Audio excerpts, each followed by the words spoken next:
Nós estamos aqui e tendo a honra, mais uma vez, de contar com o nosso magnífico reitor, professor Demétrios Davi da Silva, mas hoje não como reitor, mas como pesquisador, professor. Ele é especialista em recursos hídricos, com um currículo muito brilhante, é pesquisador do CNPq, professor, com uma longa experiência como orientador em nível de mestrado, de doutorado, e nós gostaríamos de contar com a experiência desse nosso reitor e professor a respeito dos recursos hídricos, que é algo extremamente importante no nosso Brasil. Magnífico, é um prazer tê-lo aqui conosco. Prazer é todo nosso. Gostaria de manifestar a satisfação de poder retornar ao programa Especialidade Ciência para a Vida, já que eu participei, da abertura do programa, e é sempre muito bom estar com o senhor, professor Lane. É um grande prazer para todos nós e para a sociedade também ter a sua opinião a respeito de um assunto tão importante. O que você pode nos dizer a respeito da sua área de pesquisas, recursos hídricos? Tem uma longa experiência, e não só de cátedra, mas também em nível de consultoria com empresas, vida no campo e tudo, a respeito dos recursos hídricos. Algo extremamente importante no Brasil, que às vezes nós temos excesso e às vezes nós temos falta. O que nos falta, na verdade, em relação no manejo desses recursos hídricos? Realmente nós temos algumas questões que são importantes de serem focadas. Eu sempre falo, professor Lane, aqui no Brasil em particular, nós ficamos deitados em berço esplêndido por muito tempo, com base naquela lógica de que somos o país com maior disponibilidade mundial de água doce. Em função disso, nós deixamos de usar de maneira adequada os recursos hídricos, tanto no aspecto quantitativo quanto na questão qualitativa. E isso fez com que, em diversas regiões do país, aparecessem sérios conflitos pelo uso da água. Em muitos locais, quando a quantidade não era suficiente para atender as demandas, em outros locais se tinha quantidade, mas a qualidade não era adequada aos diversos usos a que ela se destinava. Em função disso, inclusive, houve o estabelecimento da Política Nacional de Recursos Hídricos, com base na Lei 9.433, do ano de 1997, que mudou completamente a percepção da população em relação à questão de recursos hídricos. Dando um exemplo, no passado, se um agricultor ou se uma indústria quisesse utilizar a água de um rio, ele instalava um conjunto motobomba na beira do rio, retirava a água que fosse suficiente para atender a sua demanda e não dava satisfação para ninguém. Perfeito. A partir da Lei 9433, chamada Lei das Águas, todo uso deverá ser outorgado. Outorga é um instrumento mediante o qual o poder público outorgante, que é a União ou os estados, concede a autorização de uso de uma determinada quantidade de água por um determinado período de tempo. E além da outorga, nos casos dos usos serem enquadrados como não significantes, o usuário vai ter que pagar pelo uso da água, já que a água é um bem público. Nós, por exemplo, na Bacia do Rio Doce, já pagamos pelo uso do bem público água. A gente não percebe isso, mas na conta que nós pagamos para o SAI, uma parcela daquele valor é um pagamento pelo uso do bem público água e pela destinação de efluentes também, nos cursos de água. E isso é revertido para o Comitê da Bacia para investir em melhorias tanto na quantidade como qualidade. Mas, retornando, mudanças culturais são muito difíceis. Nós tínhamos uma lógica de ter água em abundância para uma lógica de hoje termos escassez hídrica. E nós vivenciamos isso na cidade de Viçosa. É incrível quando a gente começa a pesquisar informações. Na década de 70, professor Lane, o São Bartolomeu, que é o manancial que abastece todo o UFV e parte da cidade de Viçosa, principalmente a parte mais alta, na década de 70, em 1970, 80, ele tinha uma vazão mínima de 200 litros por segundo. Nós chegamos agora recentemente a ter uma vazão mínima de 7 a 8 litros por segundo. Ou seja, isso é algo extremamente praticamente secou, né? E por isso que nós estamos tendo, praticamente todo ano, racionamento de água. Perfeito. Isso é normal, não é? A gente pode discutir um pouquinho, mas a percepção, inclusive, da comunidade em relação à questão hídrica é muito. Mas mudanças culturais, como eu falei, não são fáceis de serem implementadas. Nós ainda temos uma cultura de uso inadequado dos recursos hídricos, tanto em termos de retirada quanto em termos de lançamento de efluentes. E nós temos que trabalhar muito para que a gente consiga mudar essa realidade, porque o cenário ele é muito complexo. E isso perpassa a história da humanidade. Todas as grandes civilizações se desenvolveram às margens de grandes rios. Né? E à medida que a humanidade se desenvolve e se industrializa, ela passa a utilizar cada vez mais e a degradar cada vez mais os recursos hídricos. Então, cabe a nós, que atuamos na área, tentar pesquisar, produzir ciência para minimizar os impactos do avanço, né, da humanidade, particularmente em relação à questão quantitativa e qualitativa dos recursos hídricos.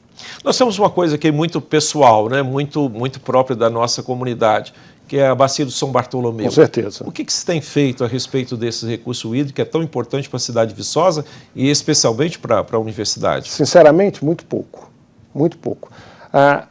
Nós temos uma série de estudos que já foram realizados, mas estudos isolados. Para você ter uma ideia, hoje, se a gente quiser uma base de informação da Bacia do São Bartolomeu, você tem dificuldade de conseguir. E você tem certeza que diversos pesquisadores já obtiveram. Então, inclusive, nós fizemos uma ação na universidade, criar a Diretoria de Meio Ambiente, e fazemos questão de ter um portal onde toda e qualquer informação da Bacia do São Bartolomeu, que é o único manancial de abastecimento que nós temos, né, a gente possa apresentar informações. E nós temos intenção, inclusive, já vamos implementar no próximo ano, de estabelecer um edital de extensão, com bolsa de extensão, para que a gente tenha projetos que visem melhoria qualitativa e quantitativa da água na bacia do Rio Doce. Mas, atualmente, pouco tem sido feito e o que acontece hoje da redução da vazão do São Bartolomeu, ela é fruto de duas questões básicas. Primeiro, é inegável que houve uma urbanização, né, na região da bacia do São Bartolomeu, então diversos condomínios com uso de água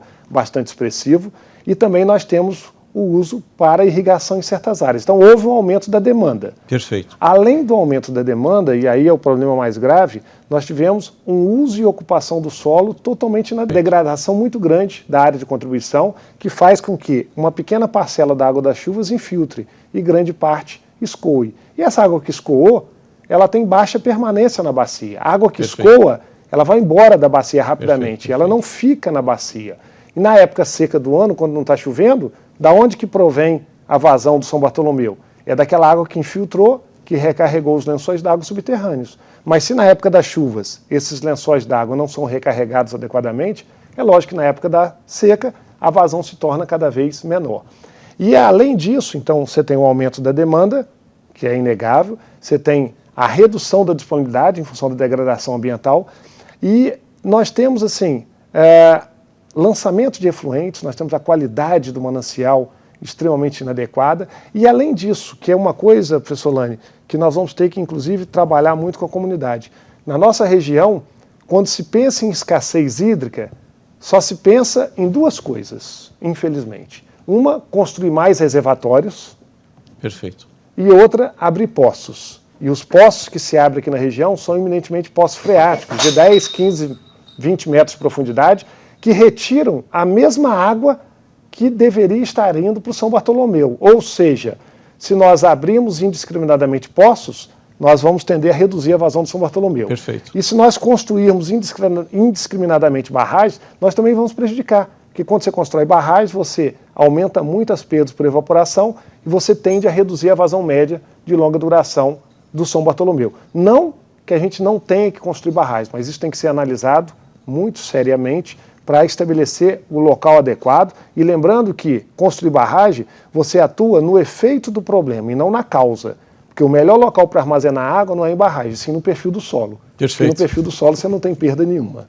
Perfeito. Nós somos especialistas nisso, Exatamente. né? Porque praticamente a gente vive aquela história, né, da formiga e da cigarra. Exatamente. Né? Quando muita chuva vai embora e depois nós corremos atrás, né? E o que a sua área pode contribuir para que possamos reverter isso?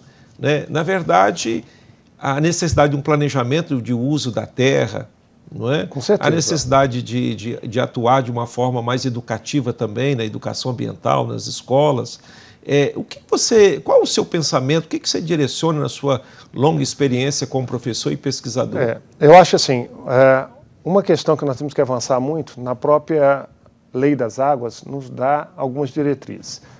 Eu acho que é na gestão compartilhada dos recursos hídricos. Nós temos hoje um ente, que é o Comitê de Bacias Hidrográficas, que muitas vezes não se dá devida importância, que é o grande parlamento de águas que nós temos na bacia. Num primeiro momento, quando esses comitês foram criados, as prefeituras que compõem a bacia imaginavam que iam correr rios de dinheiro nos comitês, e não é isso, né? Mas os comitês, primeiro, você está em nível local, não adianta você ter uma decisão tomada em Brasília e achar que vai repercutir em nível local, e os comitês hoje eles têm autonomia para a aplicação dos recursos que são oferidos pela cobrança pelo uso da água, que devem ser reinvestidos em ações para melhoria da região. O que eu considero, como você mencionou da área, é lógico, nós enquanto pesquisadores temos a obrigação de propor tecnologias, propor alternativas para minimizar esses problemas, mas isoladamente nós não vamos conseguir avançar. Por quê? Porque o problema ambiental, professor Lani, está intimamente ligado com o problema socioeconômico. Na nossa bacia, em particular do São Bartolomeu, a maioria dos produtores na área rural estão totalmente descapitalizados, não conseguem tirar da terra o seu sustento. Então, salvo exceções, não faz parte da ordem do dia preservação, né, recuperação de nascentes, porque eles estão pensando na sua sobrevivência, muitas vezes saindo da propriedade, indo para a cidade, trabalhar num subemprego para manter a sua família. Então, é uma questão complexa e, como eu falei, o problema hoje não é tecnológico, nós temos tecnologias hoje, né, adequadas para toda e qualquer realidade. A questão é ter uma estrutura, inclusive política, para implementar essas ações e como encarar essa questão que o meio ambiente está intimamente ligado com degradação socioeconômica da população. Ótimo. Agora nós vamos para mais um intervalo. Nós temos a honra de ter aqui conosco o magnífico reitor Demétrios, um especialista em recursos hídricos, trazendo o seu pensamento, os resultados da sua pesquisa e inserindo para a comunidade aquilo que, na verdade, é um assunto extremamente importante, o uso dos recursos naturais. Fique conosco que em breve retornaremos.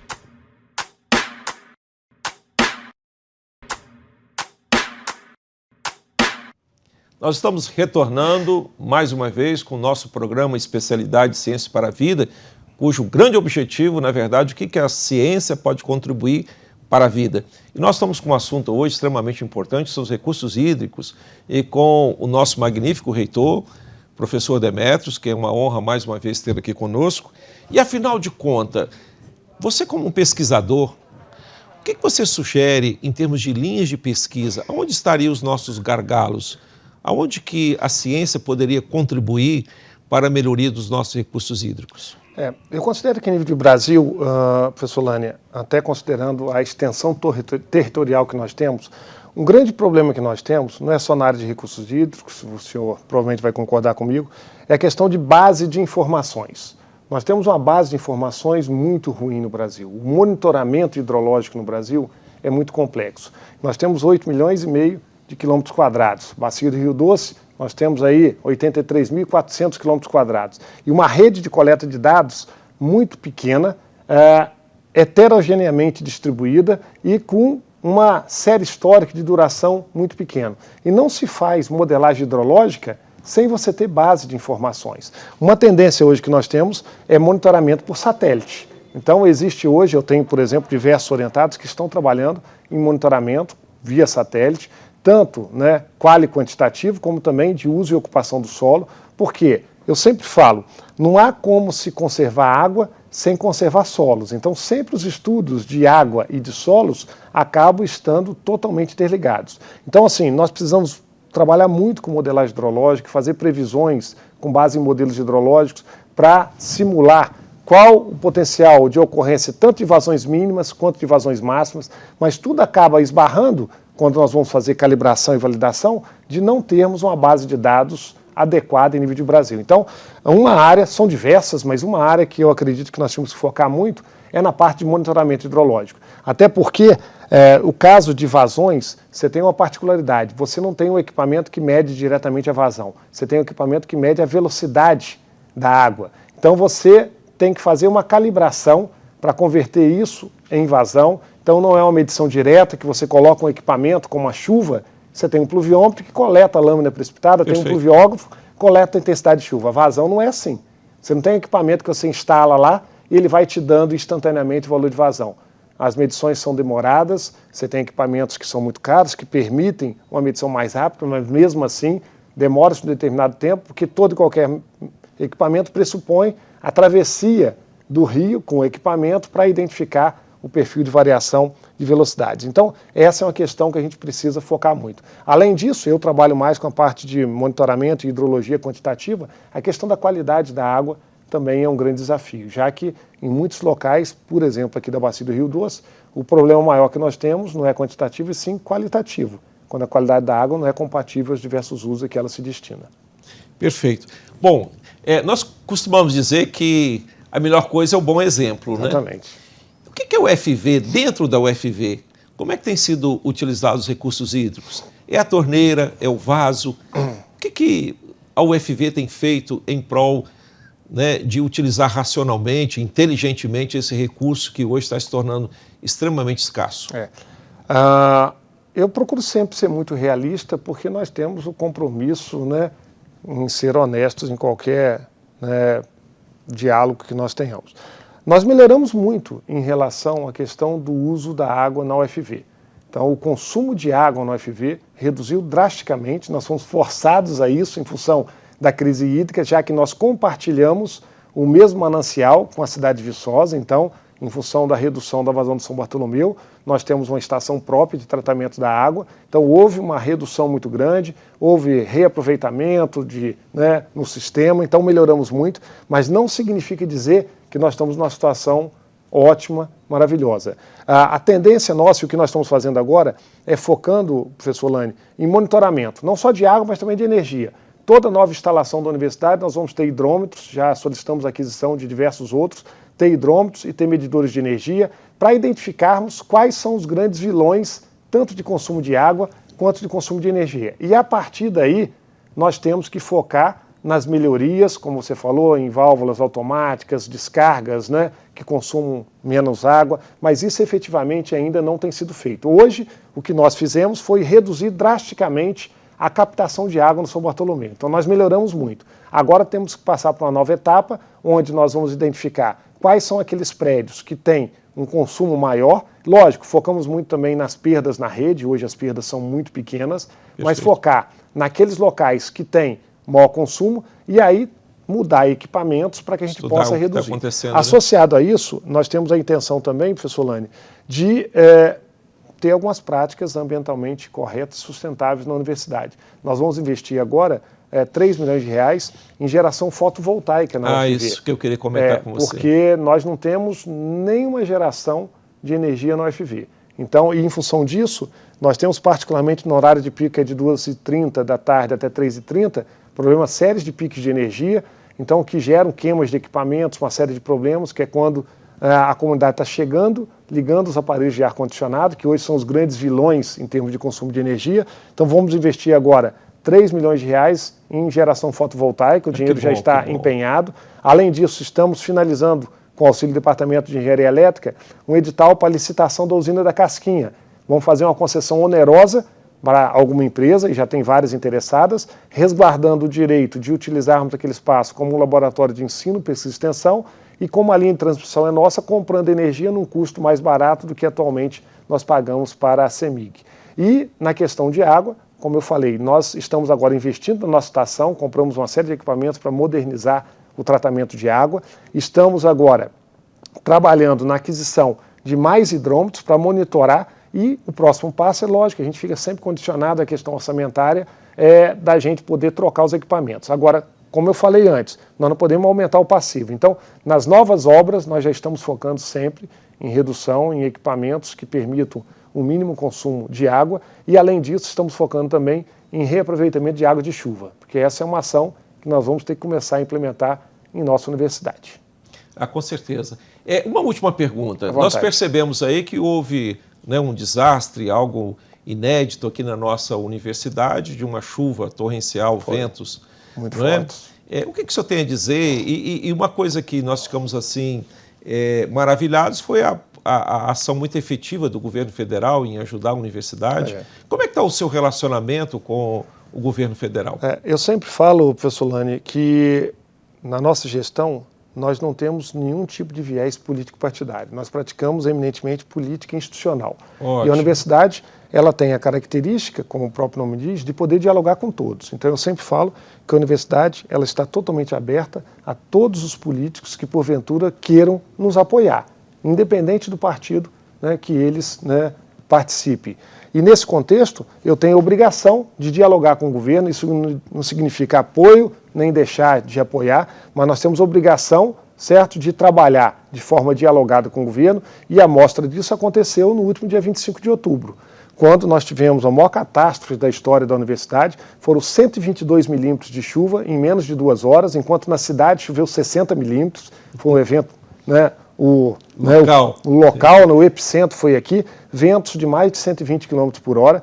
Só de árvores nós tivemos 190 árvores arrancadas, a maioria delas pela raiz. Isso gerou uma série de problemas.